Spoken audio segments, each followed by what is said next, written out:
अस्सलाम नाज़रीन, आप देख रहे हैं प्रोग्राम सच का सफ़र और मैं हूं आपकी मेज़बान सना फैसल। सेहतमंद जिंदगी एक बड़ी नेमत है जिसकी कदर कोई उन बीमारों से पूछे जो कैंसर जैसी खतरनाक बीमारी में मुब्तला तकलीफ से गुजर रहे हैं और इनके साथ उनके घर वाले भी दर्दो कर्ब से गुजरते हैं। अक्सर घराने माली बहरान से दो चार हो जाते हैं, यहाँ तक कि अपनी सारी जमा पूंजी अपने प्यारे की जिंदगी बचाने में लगा देते हैं, लेकिन इसके बावजूद महंगा इलाज जारी ही रहता है। लेकिन पाकिस्तान में एक इदारा ऐसा भी है जो महंगे तरीन इलाज की सहूलियात कैंसर के मरीजों को बिल्कुल मुफ्त फराम कर रहा है। इस हवाले से हमने एक रिपोर्ट तैयार की है, आइए चलकर रिपोर्ट देखते हैं। लोगों के दुख दर्द का एहसास और इनकी तकलीफ़ों को दूर करना ही इंसानियत की मेराज है। इस अजीम जज्बे के साथ जब कोई फलाही काम करता है तो बाज़ औक़ात नामुमकिन अमल को भी मुमकिन बना देता है और ख़ुद रोशन मिसाल बन जाता है। कराची में कायम होने वाला इदारा साइबर नाइफ भी ऐसी ही मिसाल की अमली तफसीर है।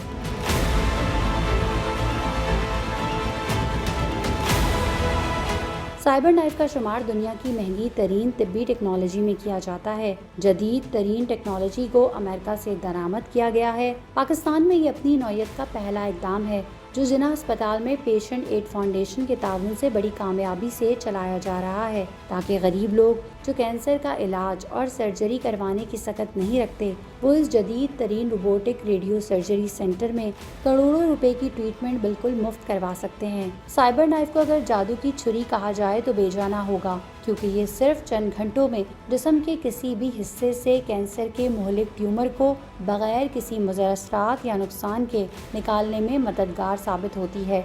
और इसके अलावा टोमोथेरेपी का यूनिट भी यहाँ मौजूद है और सैकड़ों मरीजों के साथ मासूम जिंदगियों को बचाने के लिए उम्मीद की किरण है।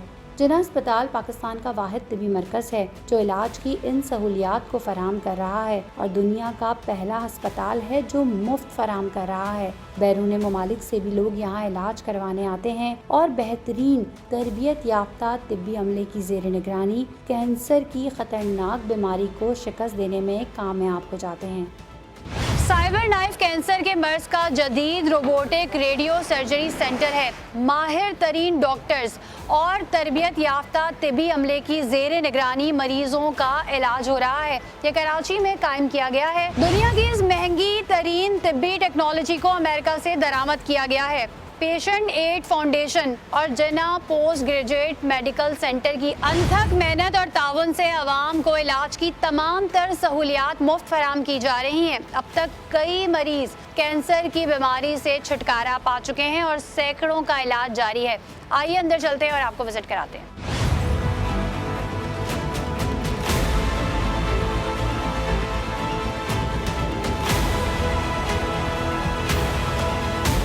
नाज़रीन, इस वक्त हम जना हॉस्पिटल में मौजूद हैं और हमारे साथ शोबा रेडियोलॉजी के सरबरा तारिक महमूद साहब मौजूद हैं। अस्सलाम वालेकुम सर। वालेकुम अस्सलाम। सर, ये जादू की जो छड़ी है, तो मैं इसे जादू की छड़ी ही कहूँगी आम फहम में, साइबर नाइफ, जो कि कैंसर के पेशेंट का इलाज तकरीबन 2 से ढाई घंटे में कर देती है, इसके हवाले से बताइए और साथ साथ ये भी बताइए कि ये जो तमाम कैंसर्स होते हैं उनका इलाज करती है या कुछ मखसूस कैंसर्स होते हैं? छड़ी नहीं, हम इसको छुरी कहते हैं। अच्छा, छुरी कहते हैं। छुरी ये मरीज के कैंसर का इलाज करती है। जैसे सर्जन नाइफ के साथ सर्जरी करता है, ठीक है, तो ये साइबर कंप्यूटर नाइफ है, ठीक है, कंप्यूटर का एक नाइफ है जो मरीज़ के ट्यूमर की सर्जरी करता है और इसमें मरीज़ को कोई बेहोशी नहीं दी जाती, कोई पेन नहीं होता, क्योंकि ये एक रोबोट है जो बेसिकली रेडिएशन को इस्तेमाल करते हुए ट्यूमर को उसी जगह पे डिस्ट्रॉय कर देता है। लेकिन इसकी ब्यूटी ये है कि जो आम रेडिएशन में साइड इफ़ेक्ट होते हैं वो इसमें नहीं होते, क्योंकि ये 1 मिलीमीटर से ज़्यादा हेल्दी टिश्यू डिस्ट्रॉय नहीं करती। ये हर कैंसर का इलाज नहीं कर सकती, लेकिन सॉलिड ऑर्गन जैसे ब्रेन सॉलिड ऑर्गन है, लंग है, प्रोस्टेट है, लिवर है, तो सॉलिड ऑर्गन के अंदर जितने भी सॉलिड ट्यूमर्स होते हैं उनको ये ट्रीट करने की मशीन है। लेकिन एक दूसरा एस्पेक्ट इसका ये है कि ये साइबर नाइफ जो है ये कैंसर को उस स्टेज पे जनरली इस्तेमाल किया जाता है जब क्योरेबल स्टेज पे हो। क्योरेबल स्टेज का मतलब ये है कि पहला या दूसरा या स्टेज 2, ठीक है। तो पहले स्टेज 1 स्टेज 2 का अगर कैंसर होगा तो साइबर नाइफ उसको क्योर कर सकता है रेडिएशन के साथ। तो अभी तक माशाल्लाह कितने कामयाब जो है वो इलाज हो चुका है यहाँ पर? ये साइबर नाइफ एक बहुत एक्सपेंसिव मशीन भी है और इस तरीका इलाज के दुनिया भर में कोई 50 से 90 हज़ार डॉलर कह लें 1 से 2 करोड़ रुपया लिया जाता है। बिल्कुल। जिना हॉस्पिटल पूरी दुनिया में ये government of Sindh, Pakistan, JPMC, patient aid foundation को क्रेडिट जाता है कि ये फैसिलिटी यहाँ पे बिल्कुल फ्री ऑफ कॉस्ट प्रोवाइड की जाती है। लेकिन फ्री ऑफ कॉस्ट फैसिलिटी है, लेकिन इसकी जो अदरवाइज कॉस्ट बहुत ज़्यादा है। तो हमारी जो टीम है वो उसी केस को सिलेक्ट करती है जहाँ पे 100 नहीं तो 99.99% ये श्योर हो कि इस मरीज़ को इस ट्रीटमेंट से फ़ायदा हो। सही है। ये जो 99.9% श्योर हो, ये कैसे मेक श्योर करते हैं? तो उस मरीज़ को असेसमेंट उस मरीज़ की होती है जिसमें सर्जन होता है, रेडियोलॉजिस्ट होता है, फिजिस्ट होता है, रेडिएशन ऑन्कोलॉजिस्ट होता है। ये पूरा एक ग्रुप जो है उस मरीज़ की ट्यूमर को असेस करता है और असेस करने के बाद फिर ये सिलेक्ट करता है कि हाँ इस मरीज़ को हमें साइबर नाइफ के साथ ट्रीट किया जाना है। तो अल्हम्दुलिल्लाह जो भी केसेस हमने किए हैं, इफ़ नॉट 100% तो 99% डिजीज़ को हमारे साइबर नाइफ रोबोट ने क्योर किया। हमने पहला यूनिट 2012 में लगाया था और दूसरा यूनिट 2018 में। सही है। 2012 में पहला यूनिट लगा। इस हवाले से कहा यह जाता है, इस बात में कितनी सच्चाई है, इस चीज़ को आप क्लियर करेंगे कि एक पाकिस्तानी शख्स था जो कि अमेरिका गया, उसने वहाँ जाके अपने कैंसर का इलाज कराया और उसके बाद उसने सोचा कि क्यों ना ये मशीन, ये यूनिट जो है वो पाकिस्तान लाया जाए। बिल्कुल ऐसा ही है। हमारे दोस्त हैं, उनको ब्रेन का ट्यूमर हुआ, वो जब बाहर ट्रीटमेंट करा के आए तो वापस आके उन्होंने एक सीड मनी दी। उन्होंने कहा कि ये पाकिस्तान में होना चाहिए। फिर उस सीड मनी के साथ फिर बाकी लोगों ने एक आस्ता आस्ता उस ग्रुप बना और फिर पहला जो यूनिट था साइबर नाइफ का $4.1 मिलियन के साथ वो अमाउंट अरेंज हुआ और यहाँ पे 2012 में लगा। तो 2011 में ये एक्टिविटी शुरू हुई थी। अल्हम्दुलिल्लाह 2012 के अंदर सक्सेसफुली कंप्लीट हुई और आज तकरीबन 10 साल। सही, पूरी दुनिया में तकरीबन इसके 400 साढ़े 400 यूनिट्स मौजूद हैं। 450 से 500 के दरमियान यूनिट मौजूद हैं। हमारे पास पाकिस्तान के 167 शहरों से और 15 मुल्कों से अभी तक लोग इलाज करा के जा चुके हैं। जब दूसरे ममालिक से लोग यहाँ पर आते हैं इलाज कराने, तो क्या उनका रिएक्शन होता है? क्योंकि अगर हम बात करें, क्योंकि ये जदीद टेक्नोलॉजी है जो कि अमेरिका से ही मंगवाई गई है, तो वहाँ और दीगर ममालिक में भी मौजूद है, लेकिन वहाँ इस तरह फ्री ऑफ कॉस्ट इलाज नहीं किया जाता जिस तरीके से यहाँ किया जा रहा है। एब्सोल्युटली। तो आजकल चूँकि कंप्यूटर है, जैसे ही कोई किसी को बताता है कि आपको ब्रेन के कुछ ट्यूमर्स ऐसे हैं या प्रोस्टेट का स्टेज 1 ट्यूमर ऐसा है कि अगर आप अभी गूगल पे लिखेंगी कि उसका बेस्ट ट्रीटमेंट क्या है, उसमें आ जाएगा साइबर नाइफ। तो जब वो मरीज़ों को पता लगता है कि साइबर नाइफ उनको चाहिए, फिर उसके बाद जब वो साइबर नाइफ के बारे में पूछते हैं, अवेलेबिलिटी, आज भी दुनिया में कोई 60 मुल्कों से ज़्यादा मुल्कों में अंदर साइबर नाइफ नहीं है। तो कुछ मुल्कों में होता नहीं, जहाँ होता है जब उनको कॉस्ट पता लगती है, फिर सब वो साइबर नाइफ के लिंक के अंदर उनको पता लगता है कि पाकिस्तान में है, हमारी साइट पे पहुंचते हैं, उनको पता लगता है कि फ्री ऑफ चार्ज है, तो दुनिया से लोग आते हैं। सही है। तो जो आम शहरी हैं, जब उनको पता चलता है, जो यहाँ रहते हैं आसपास, तो वो किस तरह आप लोगों से रब्ता करते हैं? फिर किस तरीके से उनका ट्रीटमेंट स्टार्ट होता है? क्या उनको किसी वेटिंग क्यू में लगना पड़ता है? देखें, वेटिंग क्यू तो डेफिनेटली होती है, लेकिन चूँकि बदकिस्मती से अर्ली स्टेज का कैंसर आज भी हमारे मुल्क में बहुत ज़्यादा डायग्नोज नहीं होता, तो वेटिंग क्यू बहुत लंबी नहीं होती। या यूँ कह लें कि जब हमने 2012 में पहला यूनिट लगाया था तो हम 4 पेशेंट करते थे। फिर हमारा वेटिंग क्यू आया तो हमने उस रोबोट को 2015 में अपग्रेड किया। 4 पेशेंट डेली करते थे। फिर हमने उस अपने रोबोट को $1 मिलियन से अपग्रेड किया। अपग्रेड करने के बाद उस यूनिट पे हमने 8 पेशेंट करना शुरू किए। फिर 2018 में हमारे पास कोई 7-8 हफ्ते का वेटिंग टाइम आया, तो 2018 में दूसरा यूनिट हमने लगाया और अब अल्हम्दुलिल्लाह दोबारा 2022 में हमारे पास वेटिंग टाइम आ रहा है। तो हम कोशिश में हैं कि हमारा जो साइबर नाइफ यूनिट 1 है, एक फैमिली के साथ बात चल रही है कि उसको हम अब नया वाला यूनिट लगाएं। जो नया यूनिट इस वक्त जो 2022 का मॉडल है या 22-23 का जो जब तक ये लगता है, तो वो यूनिट जो है वो दिन में तकरीबन 28 से 30 मरीज़ कर सकेगा, क्योंकि उसमें वो जो ट्रीटमेंट टाइम जो 2.5 घंटे वाला था 45 मिनट रहेगी।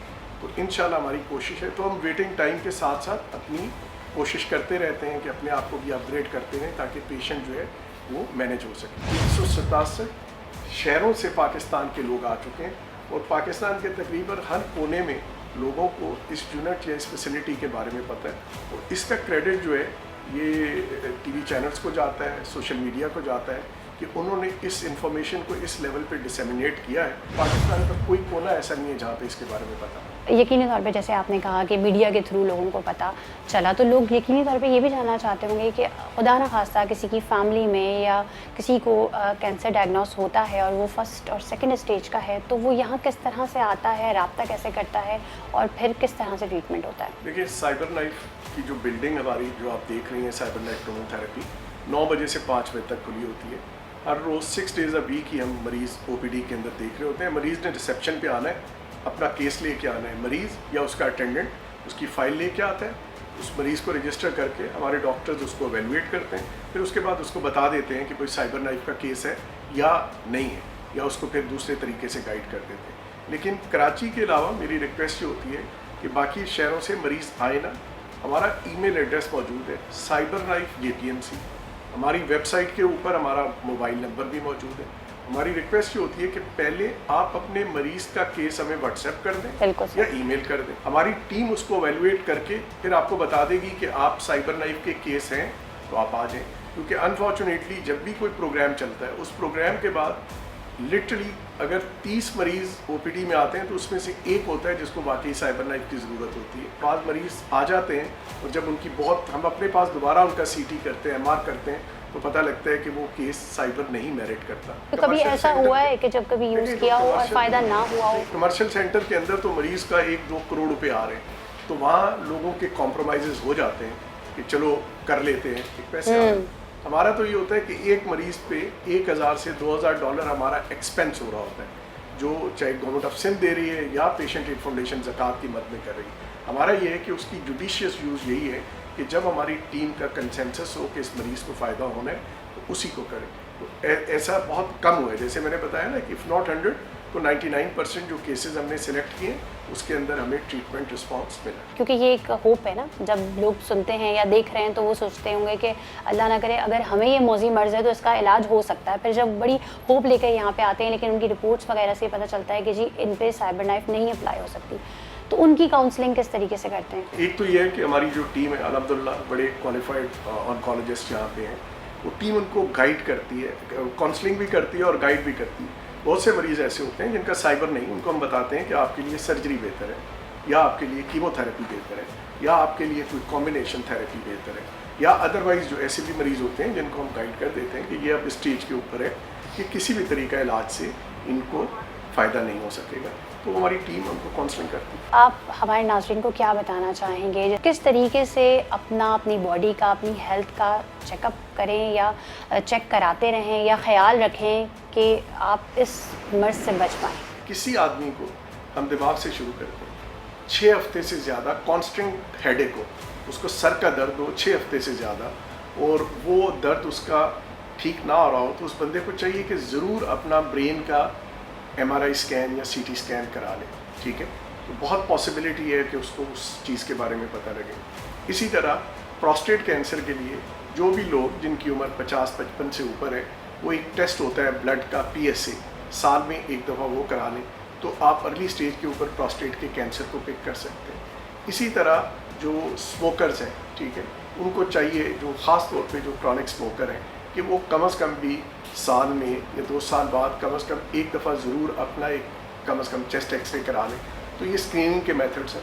जो ब्रेस्ट कैंसर के पेशेंट है उसके अंदर जैसे स्क्रीनिंग मेमोग्राम है, आज भी वो कैंसर जो अर्ली स्टेज के ऊपर डायग्नोज होते हैं, अल्हम्दुलिल्लाह उनके लिए पूरा ऐसे तरीका इलाज मौजूद है कि डिजीज़ क्यों हो जाती है। अच्छा, इसके जो टेस्ट हैं वो काफ़ी एक्सपेंसिव हैं, तो क्या यहाँ पे टेस्ट की भी सहूलत मैसर है? रेडियोलॉजी से रिलेटेड जैसे स्क्रीनिंग मेमोग्राम है, CT, MR, इस तरह की तो सारी फैसिलिटीज़ यहाँ पे मौजूद हैं। जो लैब के टेस्ट हैं जो मैंने बताया, उसमें से कुछ टेस्ट जिना में मौजूद हैं, कुछ टेस्ट जिना में नहीं होते, तो प्राइवेट लैब्स के अंदर भरन अवेलेबल होता है। हम चाहेंगे कि आप हमें विज़िट भी करवाएं जहाँ पे ये रोबोट मौजूद है और किस तरीके से ट्रीटमेंट करते हैं, तमाम चीज़ें बताएं। ठीक है, ज़रूर। चलिए जी, चलते हैं और आपको भी दिखाएंगे, लेकिन इस ब्रेक के बाद कहीं मत जाइएगा, हमारे साथ रहिएगा।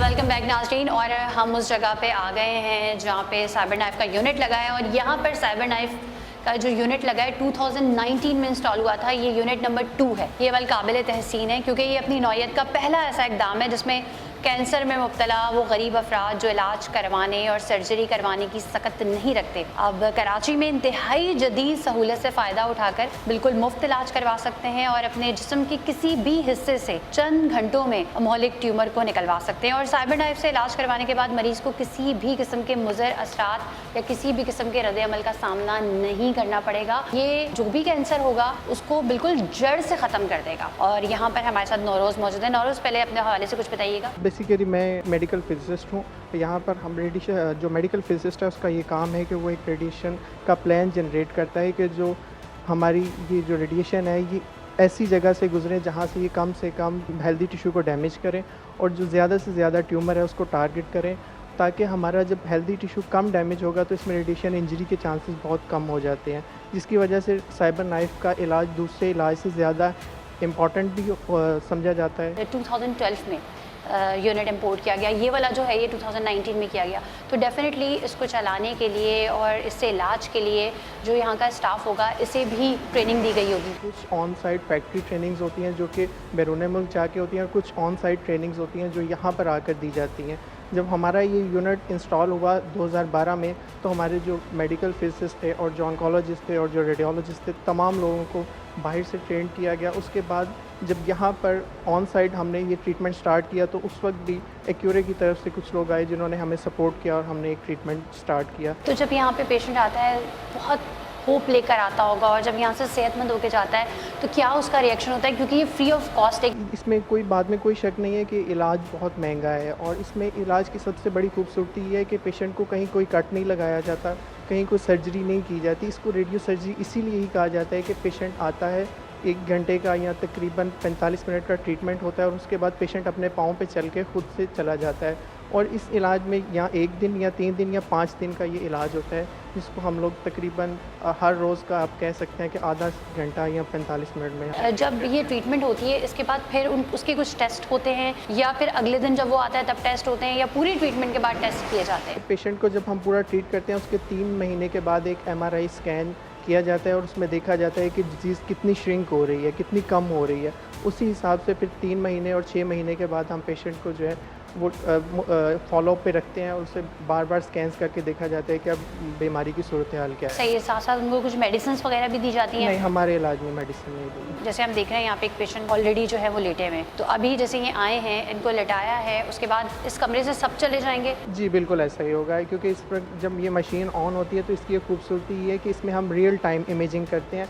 पेशेंट को खुद से मशीन एडजस्ट करती है ताकि वो अपनी पोजीशन से ना हटे, और अगर पेशेंट कुछ लिमिट से ज़्यादा हट जाता है तो उसके बाद मशीन एक एरर जनरेट करती है, जिसके बाद पेशेंट को दोबारा रिपोजिशन किया जाता है और उसका ट्रीटमेंट दोबारा से। इस ट्रीटमेंट से पहले उसकी कुछ काउंसलिंग होती होगी, कुछ बताया जाता होगा, वो क्या चीज़ें होती हैं? देखिए, पेशेंट को हम सबसे पहले उसके इलाज से मुतल्लिक बताया जाता है कि इस इलाज के बाद क्या कोई कॉम्प्लेक्सिटीज़ आएंगी, या इलाज के दौरान उसको क्या क्या किन किन चीज़ों का ख्याल रखना चाहिए, जिसकी वजह से उसका एक बेहतर इलाज हम कर सकते हैं। आप देख सकते हैं कि हमने ये पेशेंट को सर पे मास्क पहनाया गया। मास्क इसलिए पहनाया गया ताकि ये सर हिला ना सकें। अगर ये सर हिलाएंगे तो इनका ट्रीटमेंट डिस्टर्ब होगा, इसके लिए हम इनका मास्क पहनाया जाता है ताकि इनकी मूवमेंट कम से कम हो। लेकिन अगर खुदा न खास्ता ये फिर भी मूवमेंट होती है तो मशीन ऑटोमेटिकली ट्रीटमेंट बंद कर देगी और हम इसको आगे दोबारा से इसका ट्रीटमेंट स्टार्ट किया जाए। चलिए जी, पेशेंट यहाँ पे लेटे हुए हैं और इनका ट्रीटमेंट स्टार्ट होने वाला है, तो मैंने डिस्टर्ब नहीं करते हैं, मूव हो जाते हैं। हम आपको 2012 में जो यूनिट इंस्टॉल हुआ था वो दिखाते हैं।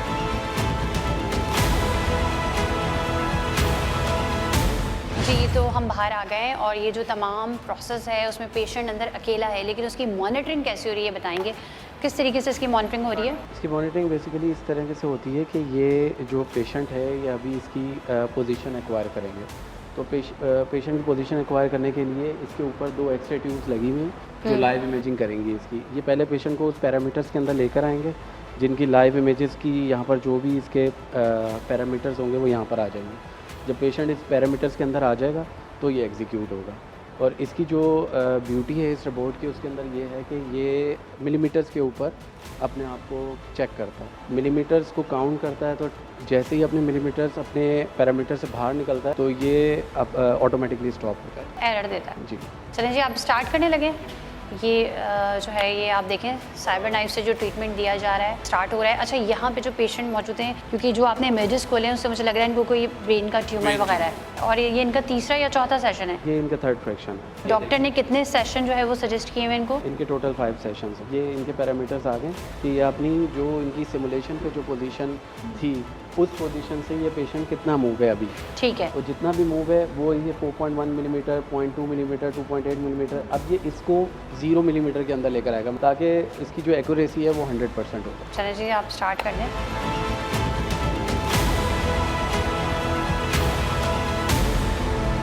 तो ये देखें आप, ट्रीटमेंट जारी है और यहाँ पर अगर ये ज़रा सा भी मूव होंगे तो यहाँ पर इनके पास जो है वो आ भी जाएगा और मशीन में एरर आ जाएगा और मशीन रुक जाएगी जो भी ट्रीटमेंट कर रही है। अच्छा देखिए, मशीन तो फिर मशीन है ना, उसने तो ट्रीटमेंट करना है, लेकिन उसने क्या ट्रीटमेंट करना है, क्योंकि मशीन को नहीं पता कि मैं कौन से ट्यूमर का ट्रीटमेंट कर रहा हूँ, ब्रेन ट्यूमर है या कहीं और कोई कैंसर है या कहीं और कोई चीज़ है। इसका असेसमेंट कैसे होता है, ये तमाम चीज़ें कैसे जांची जाती हैं और कितनी देर उसको रिक्वायर्ड है, ये तमाम क्या प्रोसीजर होता है, ये भी जानते हैं।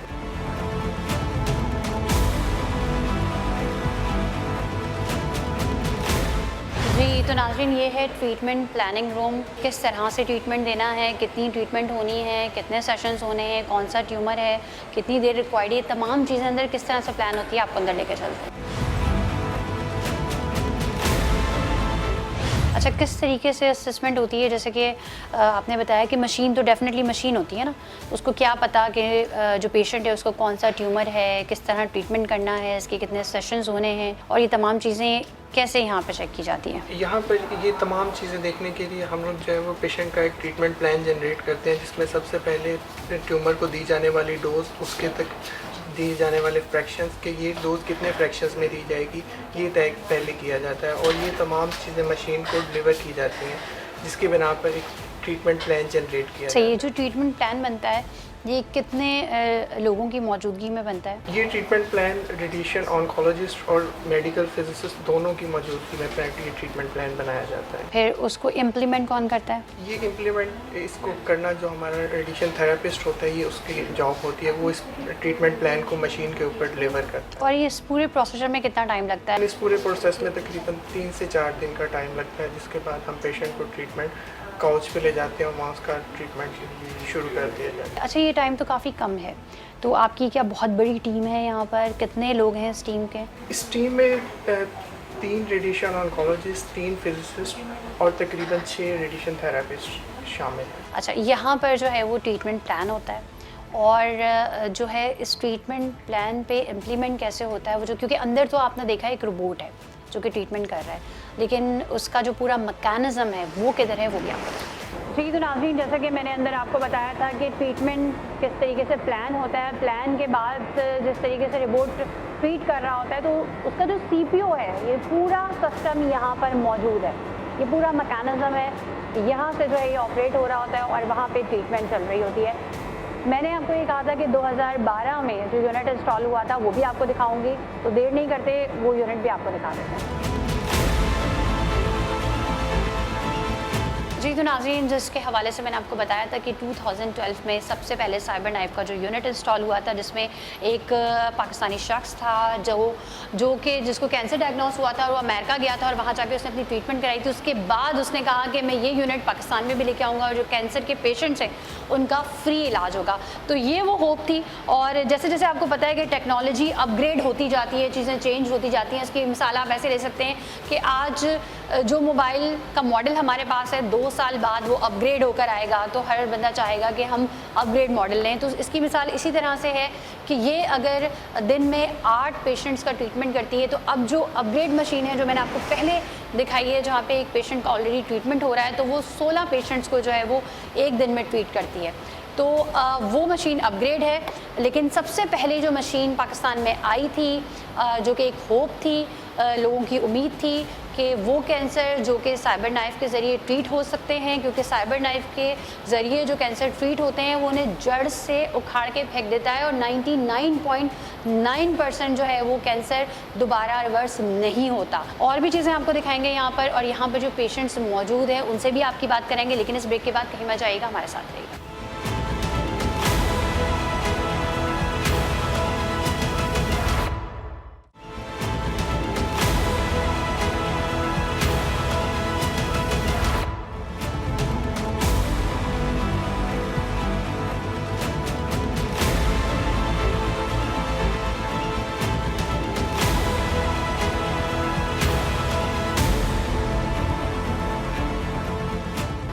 नाज़रीन, इस वक्त हम जिधर मौजूद हैं यहाँ पर टोमोथेरेपी यूनिट लगा हुआ है और जैसे ये रेड लाइट जलेगी तो इसका मतलब है कि ट्रीटमेंट अंदर से स्टार्ट हो रहा है। इसके हवाले से मैं बता दूँ, दुनिया भर में जो कैंसर की ट्रीटमेंट की मशीनें हैं वो तकरीबन 14,000 हैं, लेकिन टोमोथेरेपी जो है ये 500 मशीनें हैं और पाकिस्तान में ये एक ही मशीन है जो कि जना हॉस्पिटल में इंस्टॉल है।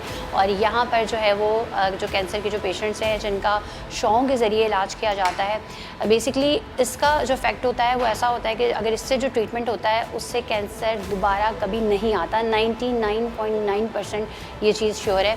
और उसके अलावा इसमें ये होता है कि 360 डिग्री से ये कैंसर को हिट करता है, जिसकी वजह से जो सेहतमंद हिस्सा है वो मुतासर नहीं होता। और इसके जो साइड इफ़ेक्ट्स होते हैं, जो नॉर्मली जब ऐसी रेडिएशन ली जाती हैं कैंसर की ट्रीटमेंट की, कीमो या दूसरी चीज़ें दूसरी मशीनों से जो ली जाती हैं, उससे जो साइड इफ़ेक्ट्स आते हैं, वो जो ये मशीन है टोमोथेरेपी, इसकी ट्रीटमेंट के बाद जो है वो इस तरह के साइड इफ़ेक्ट्स नहीं आते। अंदर किस तरह से पेशेंट्स का ट्रीटमेंट हो रहा है, आइए अंदर चलते हैं और आपको दिखाते हैं।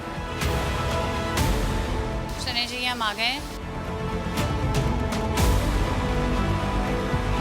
मैं मोहसिन इकबाल यहाँ पे मेडिकल फिजिसिस्ट हूँ टोमोथेरेपी डिपार्टमेंट में, जो कि पाकिस्तान में एक वाहिद मशीन है। तो मेरा प्रोफेशन यही है कि जो कैंसर के ट्रीटमेंट हमारे पास आते हैं उनकी रेडिएशन की प्लानिंग करना, कि जो प्रिस्क्रिप्शन डोज हमें डॉक्टर प्रोवाइड करते हैं तो वो जो कैंसर के सेल्स हैं उनको मैक्सिमम जो है वो रेडिएशन मिले और जो अतराफ़ में जितने पेरिफेरल ऑर्गन्स हैं उनको कम से कम डोज जाए। इसका जो प्रोसीजर होता है वो अगर दूसरा जो कोई ट्रीटमेंट करवाएं उसकी बनस्बत बहुत कम होता है। अगर कोई मशीन 6 महीने में करती है तो ये 1 महीने में करती है। जैसे ये भी फ्रैक्शनेटेड ट्रीटमेंट ही करती हैं, लेकिन ये है कि इसका बीम ऑन टाइम हम कम रखते हैं, डोज रेट फास्ट है। उसके अलावा जो इसमें एनर्जी यूज़ की गई है वो भी फ्लैटनिंग फ़िल्टर फ्री है। तो उससे होता यह है कि आपका जो बीम ऑन टाइम है ना, जितनी देर पेशेंट को रेडिएशन दी जाती है वो कम हो जाता है। मोर ओवर ये वो वाहिद मशीन है जिसके अंदर जो आप जिस पे पेशेंट लेटा हुआ है जिस काउच पे, वो through out the treatment travel करता है। तो जिस तरीके से एक सीटी स्कैन होता है उसी तरीके से यहाँ पे ये ट्रीटमेंट होता है। तो ऐसी कोई और मशीन इस तरीके से ट्रीटमेंट नहीं करती है। तो इसमें प्रिसीजन काफ़ी ज़्यादा है और OARs की डोज जो ऑर्गन्स एट रिस्क हैं उनकी बहुत कम होती है और ट्यूमर को मैक्सिमम। अभी जो पेशेंट है इसकी थोड़ी सी हिस्ट्री बताइएगा। पेशेंट हमारे पास हेड एंड नेक का बकल मिकोजा का पेशेंट है जिसका इस वक्त अभी सेटअप हो रहा है। तो अब होगा यही कि इस पेशेंट को पहले एक इमोबिलाइजेशन डिवाइस जहाँ पे अगर आप मौजूद देख सकें वो मास्क है, वो मास्क बनाया जाएगा। उसके बाद फिर इनको लेज़र से अलाइनमेंट की जाएगी और उसके बाद फिर इनका एक CT स्कैन लिया जाएगा जिसको हम MVCT कहते हैं। और फिर इनके जो प्लानिंग CT और इस MVCT को मैच करने के बाद अगर कोई डेविएशन होंगे उनको इनकॉर्पोरेट किया जाएगा और उसके बाद जाके ट्रीटमेंट स्टार्ट होगा। चलें जी, ये किस तरह से कर रहे होते हैं वो तमाम चीज़ें आपको दिखाते हैं।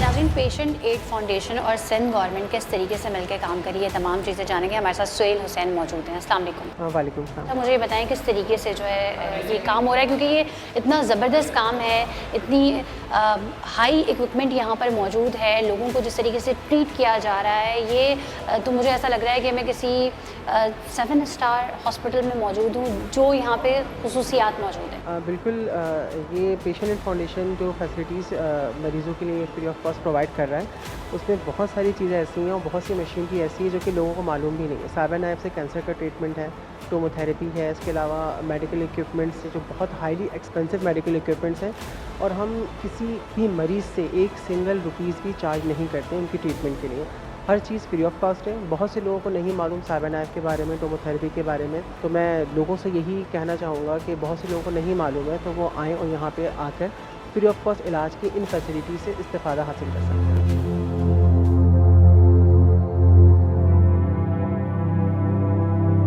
नाज़रीन, इस वक्त हमारे साथ जो पेशेंट मौजूद हैं वो टोमोथेरेपी उनकी हो रही है। 15 दिन हो गए हैं, 30 डेज़ उनको कहे थे। अभी वो कैसा फ़ील कर रहे हैं, काशिफ हमारे साथ मौजूद हैं जो कि कराची के रहायशी हैं। अस्सलाम वालेकुम। वालेकुम अस्सलाम। कैसे आपको पता चला कि आपको ब्रेन ट्यूमर है, कोई सिम्टम्स थे, सर में दर्द होता था, क्या होता था? जी हाँ, इनिशियली मुझे जो है वो सर में दर्द होता था। ये दिसंबर की बात है और यही लास्ट दिसंबर की बात है? बिल्कुल लास्ट दिसंबर। और जनवरी के फर्स्ट वीक में मैं ऑफिस में था मीडिया मॉनिटर्स में, और वहाँ पर मैं बेहोश हो गया। तो मेरे भाई भी होते हैं ऑफिस में, वो मुझे लेके गए वहाँ हॉस्पिटल, करीबी जो मेडिकेयर हॉस्पिटल है, और उन लोगों ने जो है वो सीटी स्कैन और MRI किया। उसके बाद डायग्नोस्ड हुआ कि ट्यूमर है इसमें। जब आपको ये पता चला कि ट्यूमर है तो फिर आपको यहाँ साइबर नाइफ का किसने बताया? इसका जो है मुझे पता लगा थ्रू इंटरनेट, जहाँ से फिर टोमोथेरेपी और साइबर नाइफ के बारे में मैंने इन्फॉर्मेशन ली। एंड देन यहाँ पर आया तो इन्होंने मुझे बताया कि ये जो टोमोथेरेपी है ये फ्री ऑफ कॉस्ट ऑफर कर रहे हैं, और साथ में सजेस्ट किया, डॉक्टर फातिमा होती हैं यहाँ पर, उन्होंने कि आप टोमोथेरेपी के साथ साथ कीमोथेरेपी भी लेंगे इसके साथ। आपने जो 15 ट्रीटमेंट्स हो गई हैं ये फ्रीक्वेंटली हुई हैं? जी फ्रीक्वेंटली हो रही हैं यहाँ पर। अगर कोई छुट्टी हो भी जाती है तो वो सैटरडे संडे रिकवर कर लेते हैं। वैसे मंडे टू फ्राइडे होती है। जब ये ट्रीटमेंट हो रही होती है कैसा मतलब फील क्या हो रहा होता है? कुछ भी नहीं, जैसे ये सिंपल लाइट पड़ रही है मुझ पर, ऐसे फील हो रहा होता कोई है। तकलीफ दर्द? कोई तकलीफ इसमें उसके नहीं बाद? होती। उसके बाद भी कोई तकलीफ नहीं होती। बस ये है कि चूंकि मैं कीमोथेरेपी साथ चला रहा हूँ तो मेरे बाल वगैरह गिरना शुरू हो गए। सही, जब फर्स्ट टाइम आपको पता चला था कि यहाँ इस तरह से फ्री ट्रीटमेंट होता है तो आपको कैसा महसूस हुआ था? कि आपको यकीन आया था कि हम मेरे मुल्क में इस तरह की सहूलतें मैसर हैं? हाँ बिल्कुल, मैं इसकी बिल्कुल अप्रिशिएट करता हूँ इस चीज़ को। चलें, हमारी सच का सफ़र की पूरी टीम की दुआएं आपके साथ हैं। अल्लाह ताला आपको जल्द से जल्द से नाज़रीन, यहाँ पर ट्रीटमेंट कराने आने वालों में एक छोटा सा बच्चा है हसन, जो कि 9 साल का है, क्लास 3 में पढ़ता है। उसको ब्रेन ट्यूमर है। उसके चाचा मेरे साथ मौजूद हैं, उनसे बात करते हैं। अस्सलाम वालेकुम। वालेकुम सलाम। कैसे पता चला कि बच्चे को ट्यूमर है? बच्चा बाहर क्रिकेट खेल रहा था, क्रिकेट खेलते गिर गया था। फिर हमने उसकी छोटी सी चोट लगी थी तो हमने पायोडीन लगा दिया था। तो उसके बाद हल्का सा वीकनेस शुरू हो गई। तो मैंने बोला हसन क्या हुआ? तो चक्कर आने लगे, गिरने लगा। तो हमने मेरा ब्रेन करवाया। तो फिर है ना हमदर्द हॉस्पिटल में जय प्रकाश होते हैं डॉक्टर, उन्होंने मुझे बताया इनको ब्रेन ट्यूमर हुआ है, तो लिहाजा इनको 1-2 दिन हॉस्पिटल में एडमिट करना पड़ेगा। हमने वहाँ एडमिट कर दिया। तो जब उन्होंने देखा तो उन्होंने ये ना मेडिसिन से सही हो सकता है ना सर्जरी हो सकती है, तो ऐसा करो आप साइबर नाइफ चले जाओ। तो यहाँ पर आए तो इन्होंने बोला अच्छा ठीक है, आप हमारे पास आएँ तो टेस्ट करवाते हैं 2-3, तो ये जो रिज़ल्ट होगा फिर हम आपसे रब्ता कर लेंगे। आज इन्होंने हमें कॉल करके बुलाया है। आज हमारी फर्स्ट ट्रीटमेंट है, देखते हैं क्या होता है। तो अभी क्या कह रहे हैं इसकी कि कितने सेशंस होंगे? इन्होंने मुझे फर्स्ट टाइम में उन्होंने बताया था 28 सेशन होंगे इनके। इनका मार्क्स भी बना लिया था, MRI ब्रेन भी करवाया था, CT स्कैन भी करवाया था। तो उन्होंने बोला आपको कॉल करके बुला लेंगे। कोई पैसे वगैरह इन्होंने चार्ज किया? नहीं, कोई पैसे चार्ज नहीं किया अभी तक। बहुत अच्छा इदारा है, फर्स्ट टाइम आया हूँ मैं यहाँ पे, तो मुझे बहुत अच्छी ट्रीटमेंट मिली। यहाँ पे लोग बर्ताव अच्छा मिला, अच्छी तरीके से पेश आए ये लोग। चलें, बस हम दुआ करते हैं कि अल्लाह ताला हसन को जो है वो जल्द से जल्द सेहतियाबी अता फरमाए। साइबर नाइफ कैंसर के मरीजों के लिए एक उम्मीद की शमा है, जिसको पेशेंट एड फाउंडेशन और JPMC अस्पताल ने साथ मिलकर रोशन किया है, और इसकी रोशनी से लातादाद जिंदगियों में उजाले हो गए हैं।